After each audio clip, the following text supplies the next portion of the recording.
అమ్మా, అడగకుండానే నాకు జన్మనిచ్చావు. ఏడిస్తే పాలిచ్చావు, వానొస్తే గుడిగిచ్చావు. ఆడుకోవడానికి బొమ్మలిచ్చావు, వాడుకోవడానికి డబ్బులిచ్చావు.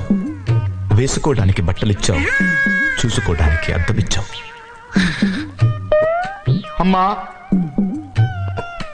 రాసుకోవడానికి పలక ఇచ్చావు, గీసుకోవడానికి గడ్డమిచ్చావు. అందుకే నువ్వు నాకు నచ్చావు. కానీ ఎందుకమ్మా ఇంత అర్లీగా చచ్చావు?